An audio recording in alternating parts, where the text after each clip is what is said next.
luego conozco, entiendo y aplico. Ese es el principio bíblico. ¿Cómo se obtiene la salvación? Creer y no solo ahí, sino que innumerables ocasiones en la Biblia está este principio. Esto tiene que ver con nosotros. Yo me pregunto una cosa. Hace unos días, hace unas semanas, estuve en un lugar. Debe más o menos estar a unos 63 kilómetros de aquí en línea recta. Un día, era un jueves, hace 145 años, 11 meses y 14 días. Esa ciudad se llama Liverpool. En esa ciudad ocurrió algo terrible ese día, ese jueves. A la mañana temprano, descendiendo de la zona de Sapucay, aparecen 20.000 soldados del Ejército Imperial del Brasil, dirigidos por el general Juan Manuel Mena Barreto. Ese general también estaba acompañado del comandante supremo de las fuerzas invasoras, el príncipe de Orleans, era un francés que dirigía todos los ejércitos que venían marchando contra Paraguay. Era el yerno de Pedro II, también se lo conocía como el conde de Agua, o sea, el conde de Deus. Ese señor, el conde de Deus, príncipe de Orleans, según los historiadores, quizás era el hombre más sanguinario que alguna vez puso un pie en América. Y eso se ratificó ese día, porque ese día había en Piribehuí probablemente unos... ¿No querés poner pantalla completa? Capaz que por eso no está... Ese día había en Piribehuí 1.600 personas. Esas 1.600 personas había niños, había ancianos, había mujeres, había combatientes, había sacerdotes, había maestros, en fin. Esos 1.600 defensores de Piribehuí tuvieron que enfrentarse a los 20.000 hombres armados, a caballo, la mayoría de ellos, y fue un combate muy desigual, donde cosas que yo no me animo a contar pasaron ese día. No me animo a contar porque el objetivo de esto no es producir rencor, sino todo lo contrario, es entender lo que pasó ese día. Esos 1.600 defendieron a Piribehuí hasta la muerte. Este señor que está aquí era el comandante de Piribehuí, paraguayo, 37 años, Pedro Pablo Caballero.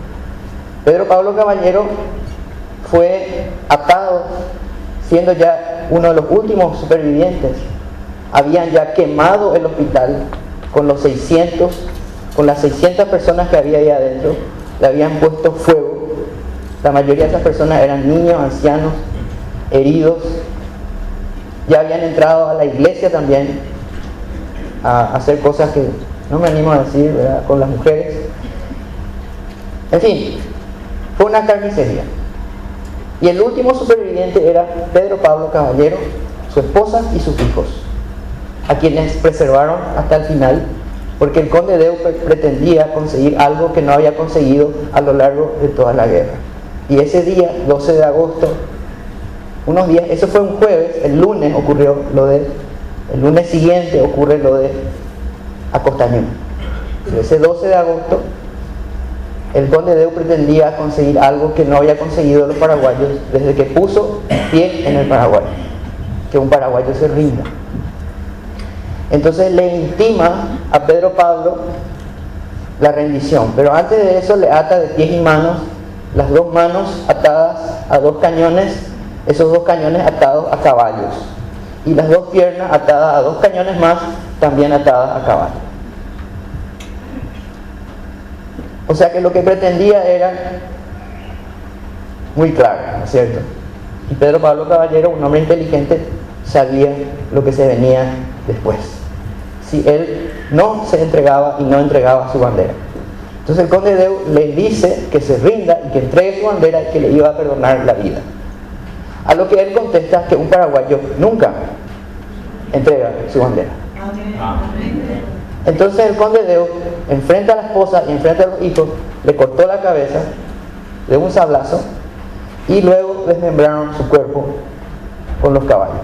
Eso ocurrió frente a la esposa y a los hijos.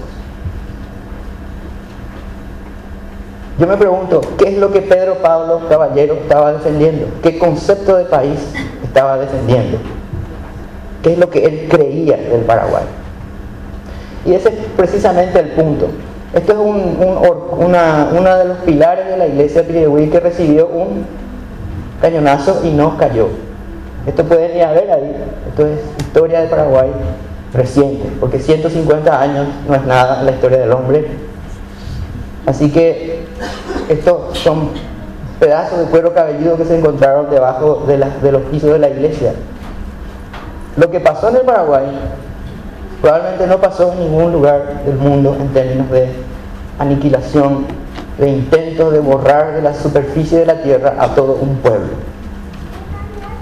Estos son pedazos del hospital, las maderas que no se quemaron en aquel gran incendio. Esto está en un museo también muy precario de la ciudad de Pirihuí, que no recibe ayuda prácticamente de nadie. El proyecto Paraguay Poderoso nace, así como dice el pastor, por una visión que Dios nos da, a mi esposa y a mí, de levantar el Paraguay a través de lo que la gente cree. Por eso la primera palabra que yo les pedía era creer. Y nosotros estamos aquí precisamente por eso, porque creímos que Jesucristo es el Señor y que Él es la verdad y Él es la vida. Eso es lo que nosotros creímos y por eso estamos aquí. En realidad, ese es el proceso educativo. Lo que ustedes acaban de repetir es el verdadero proceso educativo. Primero se cree, después se dice, y ahí uno empieza a conocer, entender y es capaz de aplicar. A mí me pasó que acá la familia Sisa Báez, quien nos invitó juntamente con el pastor, nos conocemos de la facultad. Carreras difíciles, carreras complicadas, hemos salido del país, estudiado afuera, conseguido logros humanos, pero eso no es realmente entender. El entendimiento es una característica que tienen los hijos de Dios a través del Espíritu Santo. Esa es la verdad. Entonces no importan todas las universidades, uno realmente no entiende las cosas hasta que el Espíritu Santo se las muestra. Esa es la verdad.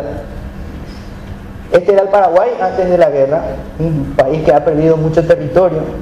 El territorio que ustedes ven en color naranja es lo que no se ha podido concretar como territorio paraguayo y que tiene el tamaño del Uruguay. Ese territorio que está en naranja tiene el tamaño del Uruguay. Un país único en el mundo en esa época, porque era un país sin deudas, sin analfabetismo, sin compromisos externos, sin pobreza, sin clases sociales, sin caudillos y sin esclavitud. Esto es algo absolutamente fuera de lo común incluso hoy. Y ese es el Paraguay.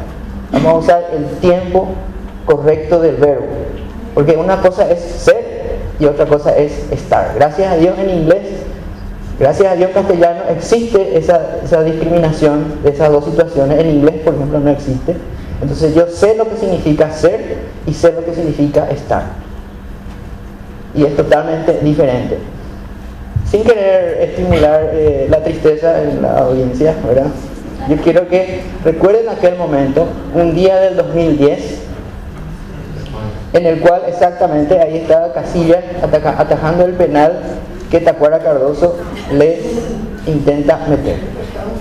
Yo quiero recordar brevemente ese momento porque de ahí surge algo muy importante.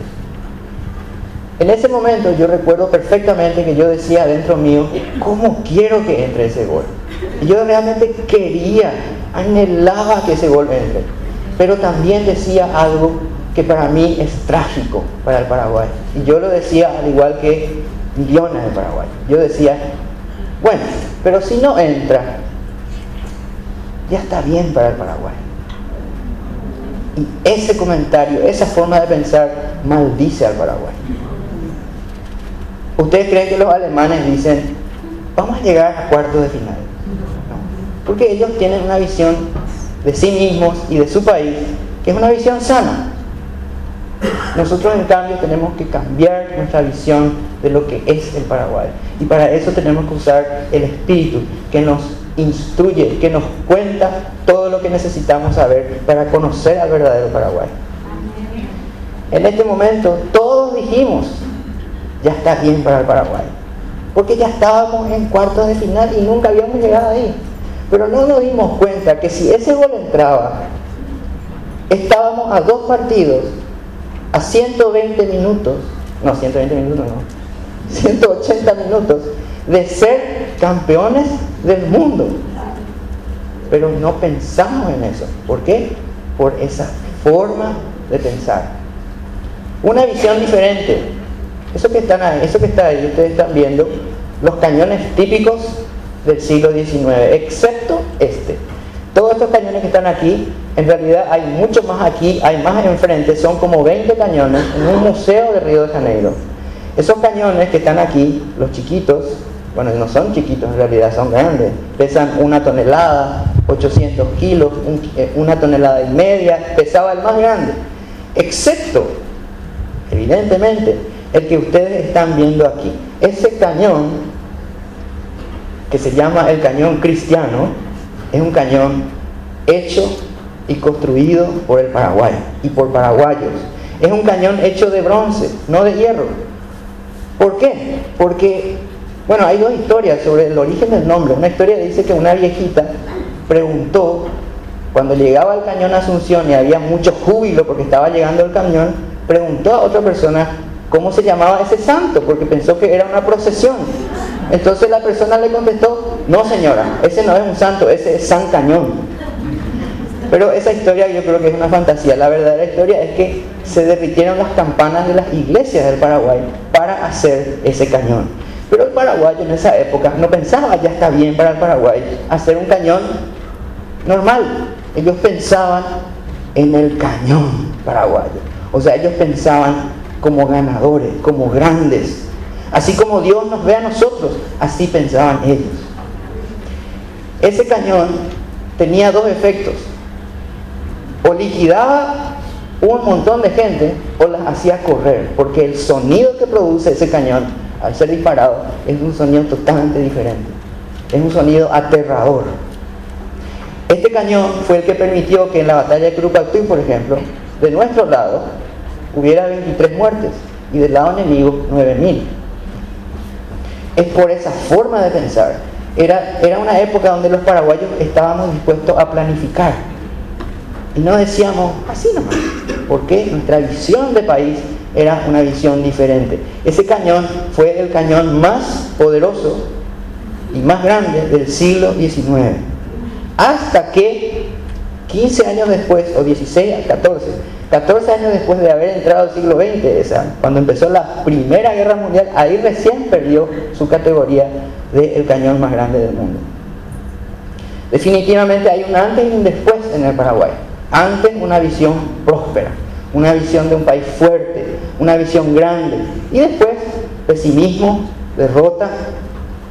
Es una forma de pensar. Yo recuerdo cuando Paraguay por fin consigue una Copa Libertadores, por ejemplo, cómo se nos despertó había sido que nosotros podíamos, porque había gente que escapaba a esa forma de pensar, pero era muy poca gente. Eso es lo que tenemos que cambiar. En esa época había solamente 2 países desarrollados, estos 2. Y yo no lo digo, no lo digo yo, lo dicen los historiadores, lo dicen las notas, las cartas. Miren lo que es este comentario del cónsul de Estados Unidos en Asunción en esa época. Paraguay es la nación más poderosa del Nuevo Mundo, después de los Estados Unidos. Ahí se estaba refiriendo al poderío militar de los Estados Unidos. Pero después dice, le da el primer lugar después al Paraguay cuando dice, su pueblo es el más unido, el gobierno es el más rico que de cualquiera de los estados de este continente. Son datos históricos. Era un país donde se fabricaban minas, torpedos, barcos, arsenales, cañones, en fin, todo lo que representa un país de la revolución industrial, un país que después de la guerra ya no fue capaz de producir absolutamente nada de esto. Es más, hoy, 150 años después, la mayoría de estas cosas no son parte de nuestra producción. ¿Qué pasó? ¿Qué es lo que pasó? Este es el Museo de Zapucay, un país que se veía totalmente diferente a lo que se ve hoy. Un país donde resaltaba el orden, por ejemplo. Venían los franceses, venían los alemanes, venían los ingleses y decían, pero un momento, ¿dónde estamos nosotros? Es por el orden que había. Un orden que hoy se ha perdido. Los paraguayos de esa época eran unidos, fuertes, disciplinados, diligentes, obedientes, ordenados. Eran estoicos, respetuosos y responsables. Eso dicen los documentos históricos. ¿Qué pasó? Después de la guerra, cuando cambió la visión, nos volvimos desunidos, débiles, indisciplinados. ¿Qué es lo contrario de diligentes? Negligentes, desobedientes, desordenados, quejosos, irrespetuosos e irresponsables. ¿Por qué? Porque cambió lo que creemos de nosotros y lo que creemos de la tierra donde nacimos. Ese es el problema, lo que creemos, porque toda la conducta humana se desprende de lo que nosotros creemos. Y ese es el inicio del proceso educativo. Y hay una gran diferencia en el proceso educativo con Cristo y sin Cristo. Es totalmente diferente. Perdón. Si podés volver a poner en pantalla completa, por algún motivo sale. Perdón. Ahora, ¿qué pasó con esa visión? Fíjense lo que era, por ejemplo, el índice de alfabetismo de los paraguayos. En esa época, en Inglaterra, el 45% de la gente no sabía leer y escribir. En Francia, el 60% no sabía leer y escribir. Estos son los índices de alfabetismo, o sea que lo contrario es el analfabetismo, ¿verdad? O sea, el remanente para llegar a 100. En Estados Unidos, la mitad sabía leer y escribir. En Rusia, 9 de cada 10 rusos no sabían leer y escribir. Fíjense, Francia, por ejemplo, ya llevaba más de 200 años de libertad, igualdad y fraternidad, en teoría, pero en los hechos, ¿dónde está la libertad? ¿Dónde está la igualdad? ¿Y dónde está la fraternidad? Si es que el 60% no sabe leer y escribir. Es una falacia. En España, que dominó el Paraguay y dominó toda Latinoamérica por 300 años, el 75% no sabía leer y escribir. En cambio, en el Paraguay, ese era el Paraguay. Perdón, ese es el Paraguay. Amén. Hubo un tiempo donde los ferrocarriles del Paraguay hacían temblar la tierra, donde la bandera paraguaya cruzaba el Atlántico como si el Atlántico le perteneciera. Entrábamos al río Támesis y nadie se extrañaba de ver la bandera paraguaya, que no era confundida con la bandera holandesa, porque conocían lo que era el Paraguay. Hubo un tiempo donde la industria y la producción del Paraguay intimidaban a los sistemas económicos mundiales. ¿Por qué? Porque podíamos demostrar lo que un pueblo unido y bajo una misma visión y creyendo lo correcto de sí mismo era capaz de hacer. Eso es lo que movió todas esas estructuras espirituales en contra del Paraguay, este motivo. Y éramos el ejemplo que amenazaba con cambiar el mundo entero. ¿Por qué? Porque lo que hacíamos era tan trascendente que estábamos demostrando cuál era el camino para todas las naciones de la tierra. Hay que decir las cosas como son. Y muchas veces he sido contaminado por lo que otra gente creía y yo mismo tomé eso. Una de las cosas que yo creía era el típico comentario de por qué Alemania se levantó de la guerra y por qué Japón se levantó de la guerra y nosotros no. Entonces dentro del proyecto nos pusimos a ver si esto realmente era así y cuál era la razón por la cual el Paraguay no se levantó como esas otras dos naciones. Hiroshima, 2 días después se saca esta foto ¿Qué es lo que pasó con el Japón? Bueno, miren, población del Japón antes de la Segunda Guerra Mundial tenía aproximadamente 72 millones y medio de habitantes. En amarillo los hombres, en azul las mujeres. ¿Qué pasó después de la guerra? Fíjense la curva de descenso de la cantidad de hombres y la curva de descenso de la cantidad de mujeres, casi invariable cantidad de mujeres, pero hombres disminuyó. Fíjense que termina la guerra con 70 millones y medio. Claro, me pregunto yo, ¿cuántos de estos hombres y mujeres eran ingenieros, arquitectos, médicos, cooperativistas, agricultores? ¿Cuántos? Millones. Encima tenían el plan Marshall, un crédito de los americanos para que Japón se levante. El primer ministro japonés, el primer día de la reconstrucción, literalmente les mostró un grano de arroz a los agricultores y les dijo: ¿conocen esto? Sí. Planten esto, yo les pago 3 veces lo que vale. Por el plan Marshall. ¿Qué pasó en Alemania? En Alemania, la bandera rusa ondeando en Berlín. En Alemania, antes de la guerra, 69.800.000 habitantes. Después de la guerra, ¿qué pasó? Fíjense, la curva de descenso de mujeres se parece mucho a la curva de descenso de los hombres en Japón. Quizás hasta sea más pronunciada. Pero miren la curva de descenso de hombres. Aún así, en Alemania sobrevivieron. Hay discrepancias sobre este punto, pero aproximadamente 63 millones de personas sobrevivieron. Nuevamente me hago la pregunta: ¿cuántos de ellos eran ingenieros, arquitectos, cooperativistas, médicos dispuestos a reconstruir Alemania? Otra vez el plan Marshall. ¿Qué pasó con el pueblo judío, nuestro querido pueblo judío, a quienes todos amamos al igual que Dios? Este pueblo sufrió cosas que no se pueden describir, ¿verdad? ¿Cuántos judíos había en el mundo antes de la Segunda Guerra Mundial? Aproximadamente 16.300.000 judíos en todo el mundo, sin una nación, sin un territorio, perdón, eran una nación, pero no tenían un territorio. ¿Cuántos hombres, cuántas mujeres? ¿Qué pasó después de la guerra? Fíjense esa curva de descenso. Claro, ahí el holocausto judío dejó esto. Aún así eran, fíjense, muchos de ellos capaces aún de anhelar un país que se concreta finalmente en el 47 y de construir un país. De construir un país después de la tan larga diáspora. ¿Qué pasó en el Paraguay?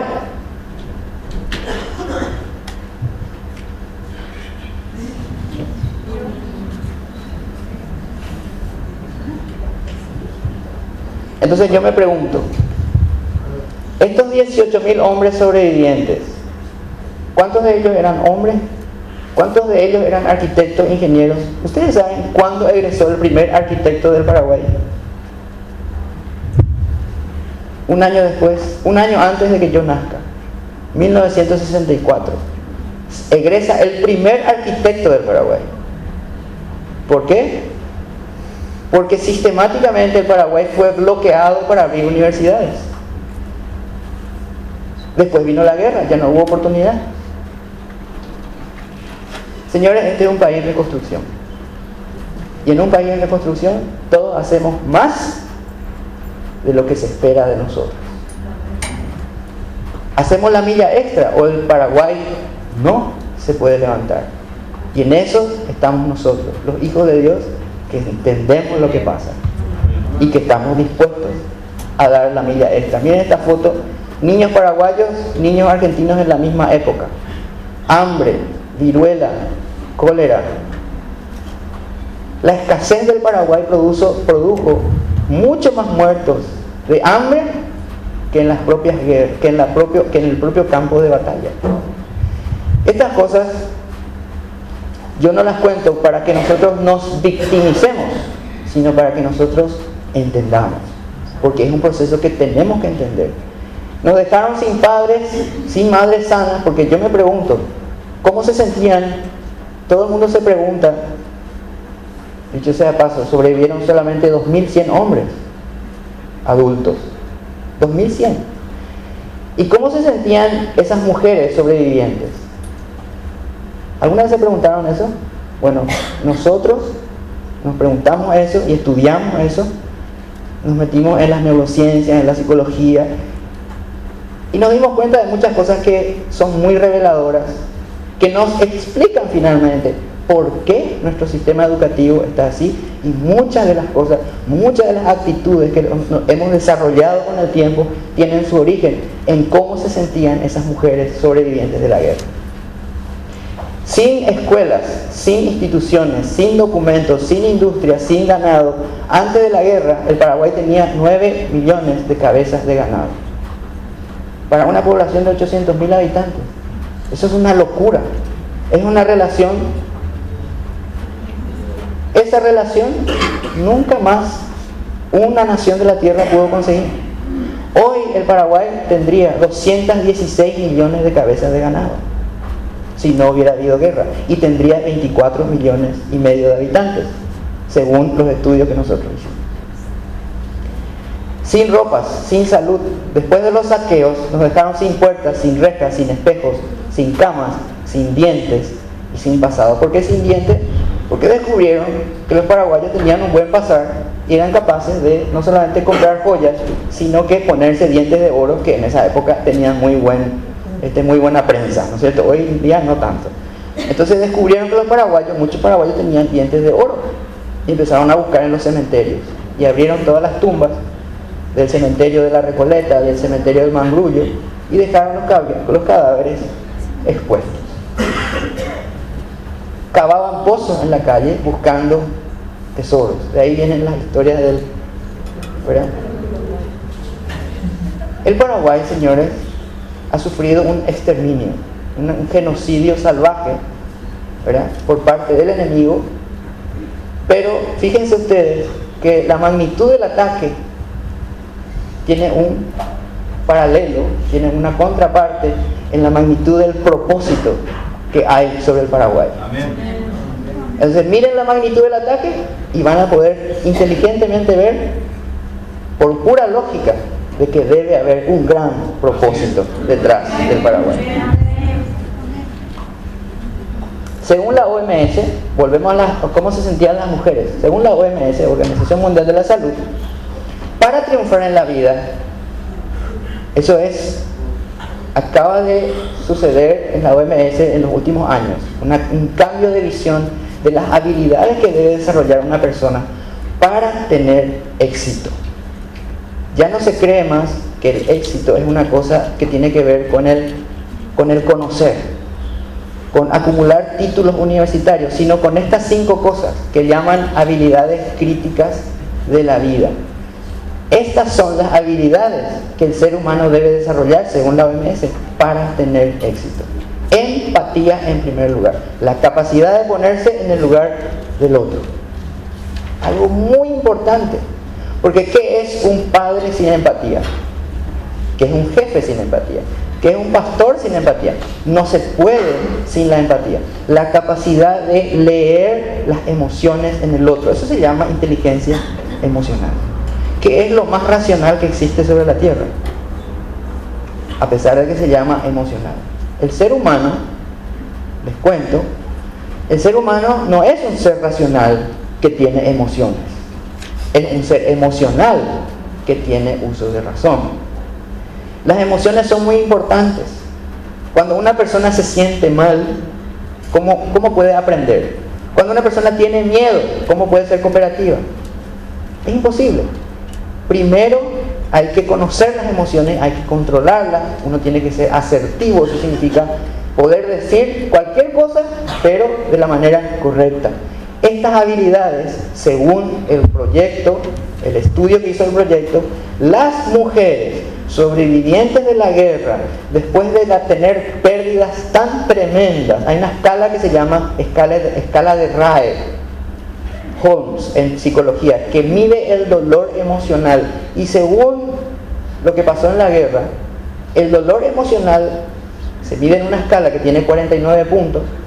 Según el estudio que hicimos, las mujeres paraguayas sufrieron los 7 primeros dolores más fuertes que una persona puede tener: pérdida de esposos, pérdida de hijos, pérdida de padres, pertenencias, despojos, violaciones, etc.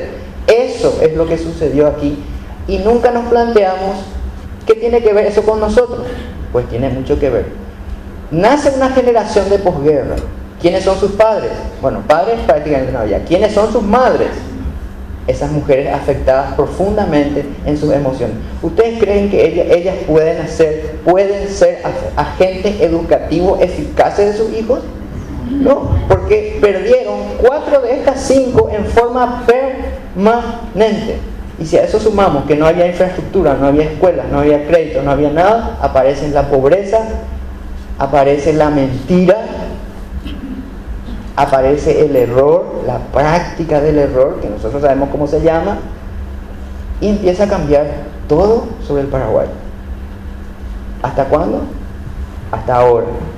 Que los hijos de Dios se levantan y entienden lo que pasa. Amén.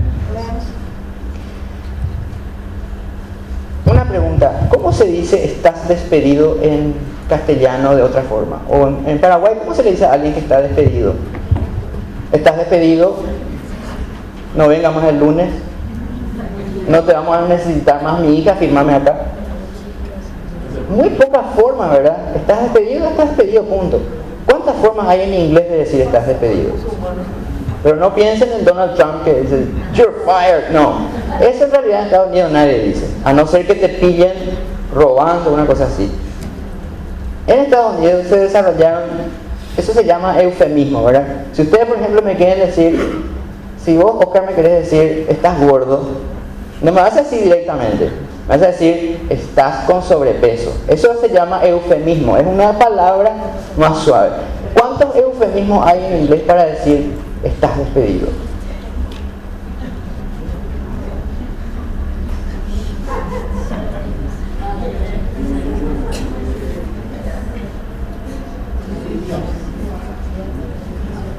Bueno, eso eran, ¿cuántos eran? No sé cuántos, 52 por ahí. Quiere decir que hay sociedades que no han tenido estos problemas, han desarrollado mucha empatía. Y eso tiene que ver mucho con todo, con la educación. Por ejemplo, cuando nos subimos aquí en colectivo, ¿el chofer acaso piensa en el otro cuando frena, por ejemplo? ¿Verdad? Esas son síntomas de lo que está pasando. Se llama empatía. Fíjense, esta era la población que debía haber tenido el Paraguay hoy en día, 24 millones de habitantes. Fíjense lo que decía, por ejemplo, para que vean que hay un odio que no ha muerto hacia el Paraguay. Fíjense lo que decía este señor diplomático, entre comillas, porque realmente era diplomático. Por su torpeza y ceguera, junto con otros pecados, el pueblo paraguayo merece el completo exterminio que lo espera. El mundo tendrá justo motivo para congratularse cuando no haya en él una sola persona que hable el endiablado idioma guaraní. Una vez yo le escribí una carta, ¿te acuerdas, Pati? A Charles Warburton. No sabía dónde mandársela, pero por motivos técnicos, ¿verdad? No sabía cómo hacer llegar ahí la carta. Una de las cosas que le dije es: señor Charles Warburton, en el estado de Nueva York hay un pueblo cerca de la capital del estado que se llama Albany, un pueblo que se llama Ticonderoga, que a mí me hace sonar al endiablado idioma guaraní. Probablemente pasó lo que pasó en Australia. Cuando llegó el capitán Cook a Australia, le preguntó a un aborigen ¿cómo se llama ese animal que salta? Y el aborigen le dijo cangarú. Cangarú, o sea, ¿qué animal? Y él anotó, dijo cangarú. Creyó que así se decía canguro. Probablemente andaba por ahí un indio guaraní por el estado de Nueva York, ¿verdad? Y se encontró con unos franceses que son los que fundaron el pueblo y le dijeron: ¿qué qué sé yo, en francés le habrán dicho, ¿quién es usted? Y entonces el niño le habrá dicho, pea Ticonderoga. Entonces anotaron ellos Ticonderoga y así le fundaron al pueblo. Ellos no tienen la más pálida idea en Ticonderoga lo que significa Ticonderoga. ¿Cuál? Bueno, esa es una fantasía, yo creo que pudo haber pasado eso. Lo cierto es que a mí me llama mucho la atención que en Estados Unidos la gente que vive en ese lugar no sepa de dónde sale el nombre. Eso ya me llama la atención y me suena a guaraní. Es más, el guaraní es un idioma muy importante en el mundo, en la ciencia es un idioma muy importante. De hecho, hay una clase de destructores que es la clase Ticonderoga. Hay un lápiz Ticonderoga, hay pueblos en Colombia que se llaman Yupacaraí, hay países, Panamá, Panambá se llamaba antes, Panambí más antes, Caribe, un pueblo de aborígenes caribes, a los cuales los guaraníes le dieron nombre, o sea, el Caraíbe, el más viejo. Una de las cosas que le dije a Chaswahun es, señor Chaswahun, si desde donde usted está viendo en este momento, pudiera observar el planeta Marte, vería que hay un pequeño círculo que es este, que tiene el tamaño del estado donde usted nació, Massachusetts. Y al lado vería dos enormes cráteres, uno que se llama Atirá y el otro que se llama Yutú. ¿Hasta dónde llegó el endiablado idioma guaraní?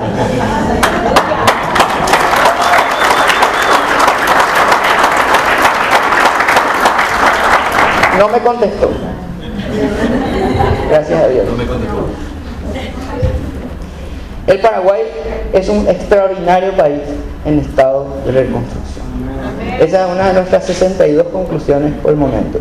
En un tiempo que sin duda llegará, volverá a ocupar el lugar que le corresponde. La velocidad, toda la gloria es de Dios. La velocidad de cómo va a pasar esto es simplemente cuestión de cuánto somos capaces de creer. Porque aún sin creer, el Paraguay avanza. Imagínense lo que va a suceder cuando a eso le pongamos planificación y orden. El Paraguay es un país que no tiene techo.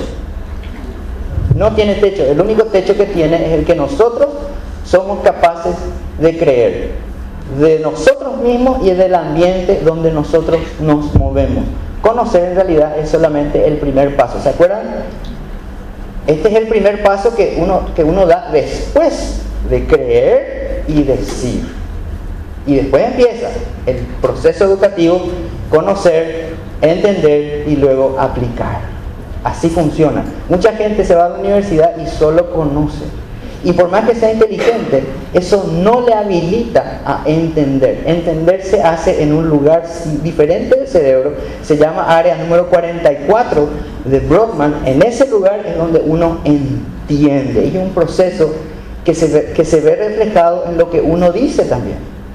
Ese proceso, según la University College of London, el 95% de los seres humanos no desarrolla esta capacidad de entender las cosas, porque no puede integrar las cosas, no está acostumbrado a pensar. Yo recuerdo, y la gente no quiere pensar tampoco, yo recuerdo que a mi mamá, una empleada le dijo, señora, ¿vos querés que yo trabaje contigo? Sí. Bueno, mi sueldo, no recuerdo la cifra porque estamos hablando de la década del 70, pero mi sueldo, dijo, si yo no pienso que voy a cocinar, yo quiero que sea 600.000. Pero si yo pienso que vamos a cocinar todos los días, entonces quiero que sea 1 millón. Literalmente se lo dijo. Claro que es la misma que un día también le dijo, señora, ese tu remedio que me dejaste para los mosquitos no es rico. Se comió la espiral para que vean que ella no entendía las cosas, ¿verdad? Pero estoy hablando de verdad, ¿no es? Parece un chiste, pero es de verdad. Ese proceso, nosotros le llamamos desde el proyecto el modo fracaso. ¿Qué es el modo fracaso? Es un proyecto, por favor no piensen en su suegra. No es, ¿verdad? ¿Qué es el modo fracaso? La persona no escucha consejos. ¿Cuántos conocemos que no quieren escuchar consejos? No reconoce sus errores. Esto es trágico. Es trágico. Por supuesto, no va a aprender sus errores. ¿Cómo va a aprender si no los reconoce? Tampoco se priva de culpar a los demás. Cada vez que hay un error, siempre está señalando al otro. ¿Quién fue el primero que culpó a otro? Yo digo, ¿qué estaba haciendo él mientras Eva estaba siendo tentada? ¿Qué estaba haciendo él?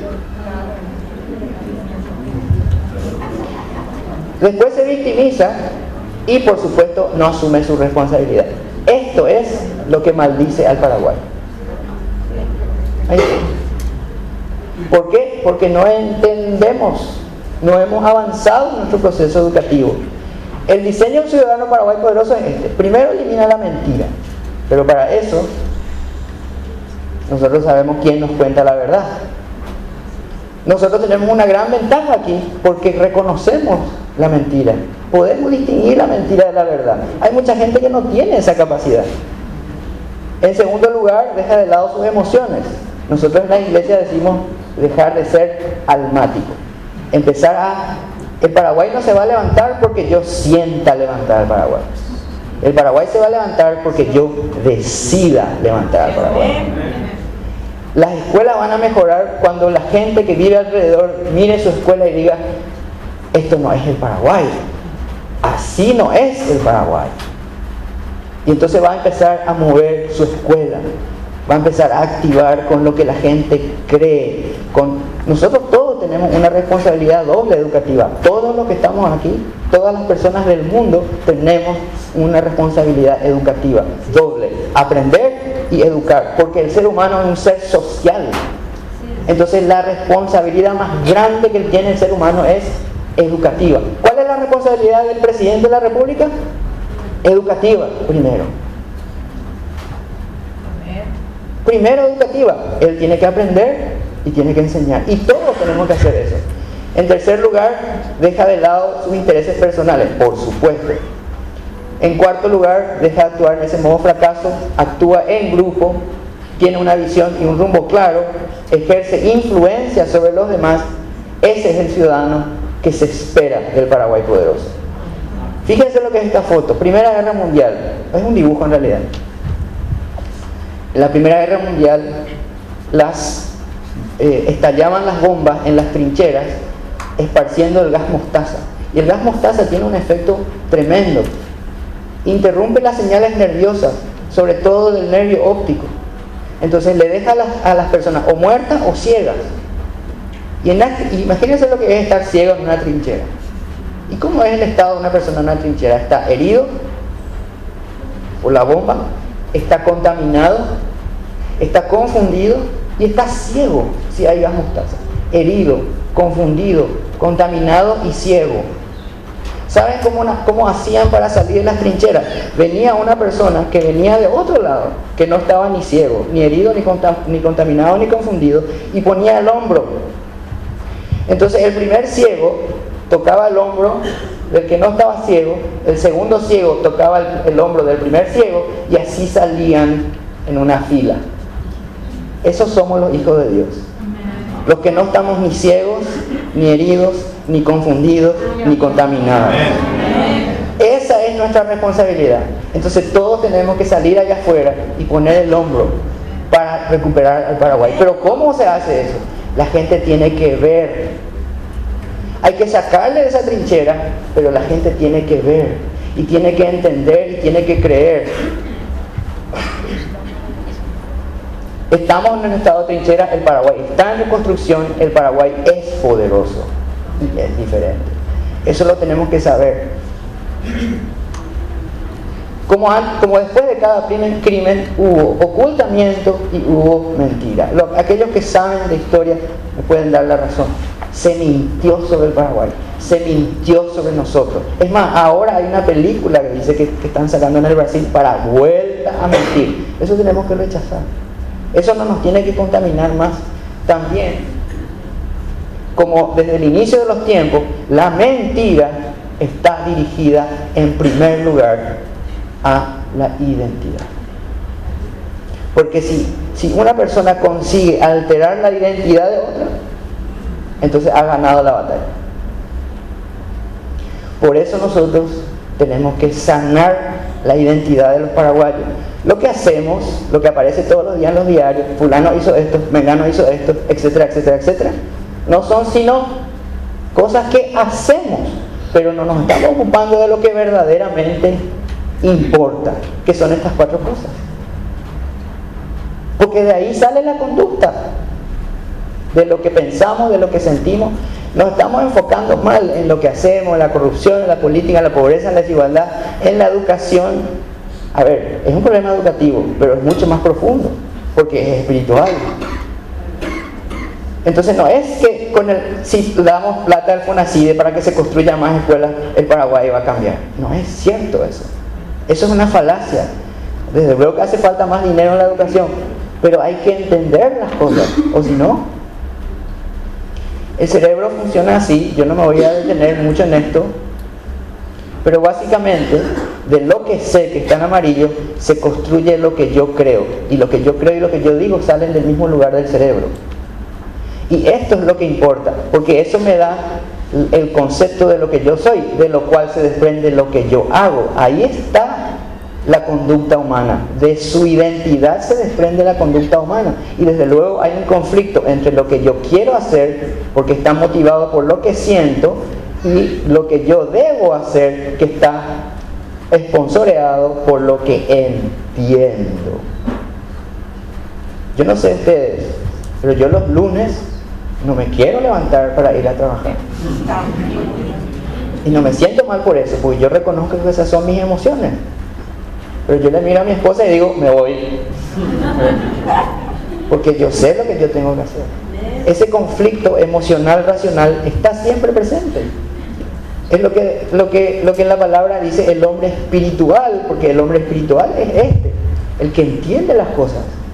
Y está el otro, ¿verdad? El almático, emocional, que tiende, lógicamente, al pecado. Digo, ver para creer. Eso es sin Dios, ¿verdad? Ver para creer. Eso es lo que ahí afuera se nos reclama. Paraguay poderoso, ver para creer. No, así no funciona. Es creo y digo para ver. Eso es con Dios. Creo y digo para poder ver. ¿Dónde está eso? Marcos 11:23. Miren lo que dice acá. Porque de cierto os digo que cualquiera, dice cualquiera, cualquiera que dijere a este monte, quítate y échate en el mar, no va a ser cosa más difícil que agarrar una montaña que se mueva, ¿verdad? ¿Qué otra cosa puede ser más difícil? Pero dice, y no dudar en su corazón, sino creyere. Acá están las dos cosas, ¿ven? Creyere, dijere, será hecho. Ahí está el proceso educativo. Creer y decir. Miren, creer para ver. Hemos desechado el poder del acuerdo. En la naturaleza social del hombre se ve que el hombre siempre resuelve las cosas mejor en grupo, piensa mejor en grupo. Por eso nosotros no somos parte de una organización, sino somos un cuerpo. Por eso, porque es la naturaleza misma del hombre. Pastor, déjenme que les cuente esta historia antes de terminar, para que vean cuando una persona rechaza la mentira, lo que sucede. Este señor se llama Lorenzo Prieto. Lorenzo Prieto, los más grandes, los que tienen más de 40, dicen, yo le conozco. Los que tienen menos de 40 están mirando así. Lorenzo Prieto, en la década de 60, como muchos jóvenes, yo nací en el 65, pero un año antes, en el 64, Lorenzo Prieto ya tenía 12 años, y un día pasaba por una bicicletería que se llamaba Bicicletería El Pedal. Qué original, ¿no? Para una bicicletería.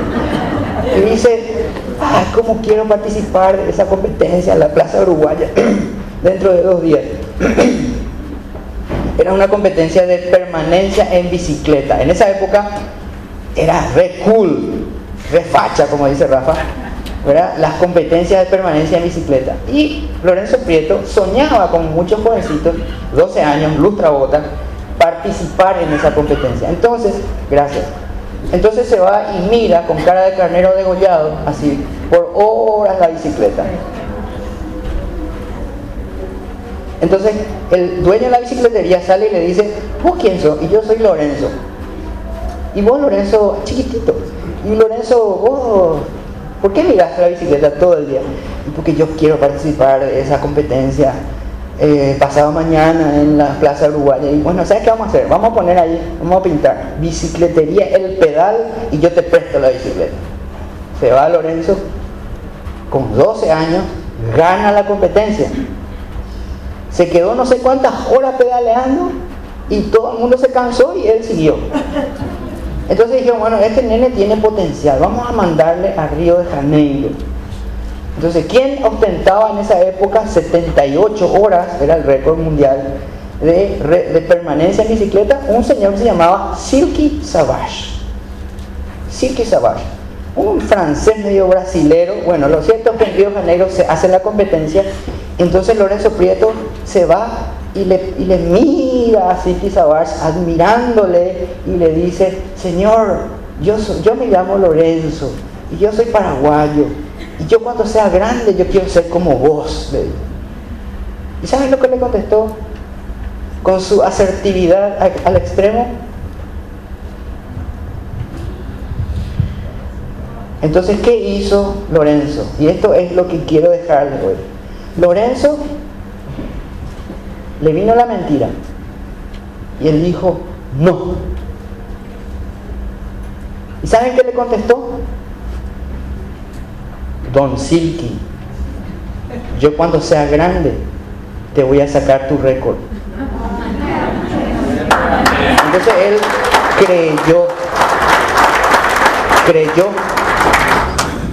creyó lo que Dios cree de él, no lo que el enemigo le mandó a decir. Entonces él no solamente creyó, sino que él dijo.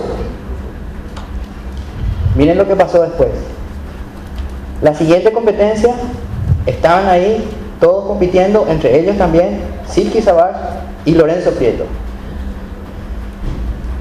Silky Savage bate su récord, 78 horas, no se baja, no había que poner ni siquiera el pie en el piso. Todo había que hacer ahí, pipí, todo, tomar todo, agua, comida, todo, sin bajar los pies. Pasa el tiempo y a las 96 horas, ¿quién apoya el pie? Silky Savage. ¿Quién continúa? Lorenzo Prieto. ¿Cuántas horas más? Llegó al récord de 176 horas. Aparece en los libros Guinness, Lorenzo Prieto aparece en los libros Guinness, pero si van a buscar, no lo busquen con este récord, porque él tiene muchos más récords. Es más, una vez en Mónaco hizo 30 días, pero el récord actual, que lo sigue teniendo él, es 36 días. Y él una vez dijo, yo admiro mucho al presidente Kennedy. Me voy a ir a Estados Unidos y le voy a llevar una bolsa con tierra paraguaya para que él sepa, ya estaba muerto Kennedy, para que él sepa lo que significa, permiso, la tierra paraguaya, y voy a poner en su tumba. Eso dijo y creyó. No tenía plata, no tenía nada, a pesar porque en esa época batir récord Guinness no daba plata. Entonces dijo, bueno, ¿y cómo me voy a ir? Bueno, me voy a ir en bicicleta. Y se fue en bicicleta a Estados Unidos. Cruzó los Andes. Llegó a Colombia, Cartagena, iba hasta la ruta. Entonces, no había ruta, y no hay hasta ahora ruta para cruzar a Panamá. Y bueno, se tomó un barco, llega a Panamá, sigue pedaleando, le roban la bicicleta. ¿Qué dijo él? No, yo me voy a ir a Estados Unidos. Trabajó 2 meses, se compró otra bicicleta. Siguió, cruzó Nicaragua, Panamá, Honduras, Guatemala, México, llegó a la frontera y se olvidó de un detalle: no tenía visa. Entonces llama desesperado a la embajada donde trabajaba el papá de un amigo, por eso yo sé toda la historia. Y me dice Rubén Alvarenga, la cara de mi papá cuando Lorenzo Prieto le estaba diciendo que estaba en la frontera con 1 kilo de tierra paraguaya. Bueno, la historia la pueden buscar ustedes y la van a entender, pero esta historia de la embajada es la que yo me enteré por Rubén, ¿verdad? Y dice, pero Lorenzo, ¿Cómo vos vas a cruzar? Bueno, lo que sí que una semana después se consiguió el permiso. ¿Ustedes se imaginan lo que es Cementerio Nacional de Arlington? Ahí no, hasta los cuervos no quieren decir, dicen. Él quería llevar tierra paraguaya a la tumba eterna, donde está la tumba de Kennedy. Entonces, por supuesto, no tenía permiso. Y dice, bueno, ¿con quién tengo que hablar? Dice Lorenzo Prieto. Y no sé, con Jackie Kennedy, pero resulta que Jackie Kennedy ya era Jackie Onassis en esa época. Entonces, ni le atendió el teléfono. Entonces le llamó a la mamá de Kennedy. O sea, Lorenzo Prieto, en síntesis, es un paraguayo que no se cree en la mentira. Él fue lustrabotas, locutor, animador de fiestas, ciclista, boxeador, cantante, doble de riesgo. Participó en 23 películas en Hollywood como doble de riesgo. También fue acróbata de circo. Es un paraguayo que rechaza la mentira. Y que dice y cree lo que Dios cree de él. Este es, imagínense ustedes la escena ahí de Lorenzo Prieto tirando la tierra, cementerio de Arlington.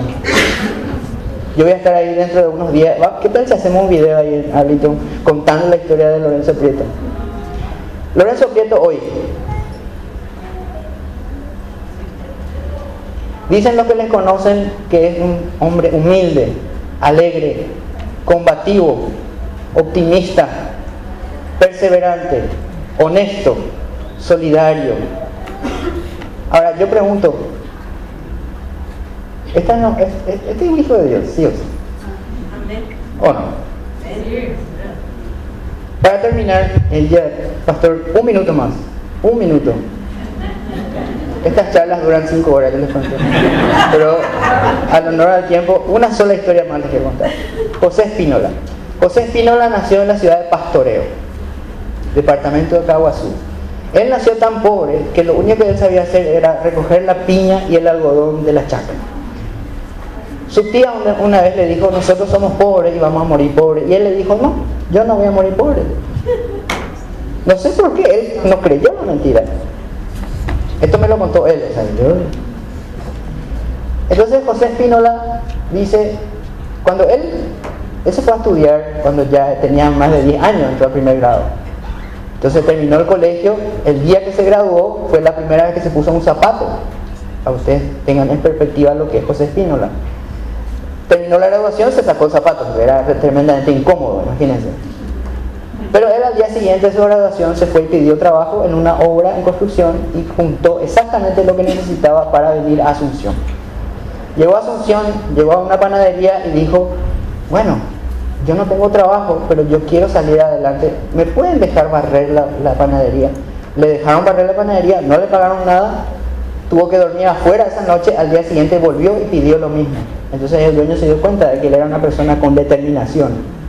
Entonces le dejó entrar y ya le dejó vivir allá adentro. Él dormía sobre las bolsas de harina y barría la panadería. Hasta que vieron que él era tan responsable que ya le enseñaron a hacer pan. Entonces él pasó de ser barrendero a ser panadero. Con el dinero que él ganaba en la panadería, que era muy escaso, se fue a SNPP a estudiar electricidad. Cuando terminó electricidad en SNPP, se fue a una obra y le corrió electricidad y se asustó mucho y dijo, esto no es lo mío, volvió a la panadería.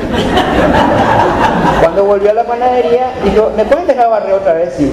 Bueno, siguió barriendo, se fue otra vez al SNPP y estudió peluquería. Entonces cuando terminó peluquería salió de la panadería y se fue a una peluquería a decir, ¿me pueden dejar barrer la peluquería? Entonces él barría, por años barrió, hasta que le dijo, hoy viene una gran tormenta, como dijo el hermano hoy, tormenta se viene.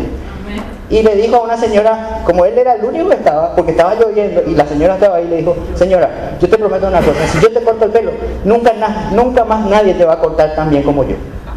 Y esa señora, ¿qué hizo? Creyó. ¿Y qué dijo? Bueno, entonces José le cortó el pelo y le dijo la señora, se miró al espejo la señora y dijo, ¡wow! ¿De dónde vos saliste, mi hijo? Le agarró de la mano a José y le llevó frente al dueño de la peluquería y le dijo, si este muchacho no me sigue cortando a mí, yo nunca más vengo a tu peluquería. Y ahí empezó la carrera de peluquero de José Espínola. José Espínola ganaba un sueldo y con ese sueldo se iba comprando una tijera, se iba comprando un espejo. Es más, cuando salió de la peluquería pidió prestado una silla de peluquero. Y así empezó este hombre que hoy conocemos como Joseph. Joseph, que fue agricultor, panadero, electricista, barredor, peluquero, estilista, hoy es empresario, tiene 86 locales y tiene una lista de espera de 282 pedidos de franquicias. Varios de esos pedidos son de Miami y de Nueva York, aunque ustedes no crean, y tiene quizás la peluquería más grande de Latinoamérica en este mismo momento. José Espínola, un hombre que no creyó la mentira. Entonces, yo lo que les animo, pastor, te entrego el micrófono, es a creer en el Paraguay poderoso y a hablar del Paraguay poderoso. Amén. Porque esa es la voluntad de Dios, porque este Paraguay amado está en el corazón de Dios. Amén. Muchas gracias.